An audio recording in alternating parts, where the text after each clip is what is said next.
ఇదొక మామిడి మొక్క. నేను దీన్ని ఎంతో జాగ్రత్తగా పెంచుతూ ఉన్నాను. ముందు విత్తనాన్ని నాటాను, ఆ తర్వాత మట్టిని కప్పాను. అప్పుడు అది మొలకెత్తడం మొదలుపెట్టింది.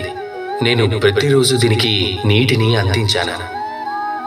మెల్లమెల్లగా దీని ఆకులు విచ్చుకున్నాయి. ఆ తర్వాత ఇదొక మొక్కల రూపొందింది.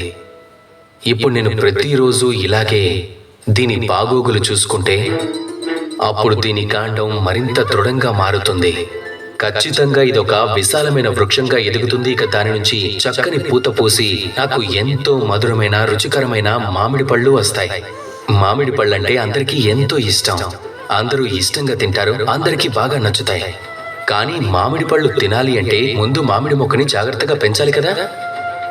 ఒకవేళ మీరు మొక్కను నాటి మర్చిపోతే అప్పుడు ఆ మొక్క ఏమవుతుంది? అది పుట్టడంతోనే చనిపోతుంది కదా. మన సంబంధాలు కూడా ఇదే విధంగా ఉంటాయి. మనం సంబంధాలు ఏర్పరచుకొని వాటిని మర్చిపోతే వాటి అస్తిత్వం కూడా మట్టిలో కలిసిపోతుంది. అందుకే సంబంధాలు ఏర్పరచుకోవడం మాత్రమే కాదు, వాటిని నిలబెట్టుకోవాలి కూడా. అప్పుడు ఈ సంబంధం అనే చిన్న మొక్క నుంచి ఆనందం, సంతోషం అనే రుచికరమైన ఫలాలు మీకు దొరుకుతాయి. కాబట్టి మీరు మీ సంబంధాలని నిలబెట్టుకోండి, వాటి నుండి ఆనందాన్ని పొందండి. అప్పుడు మీ మనసు ప్రేమగా చెప్తుంది, రాధా కృష్ణ.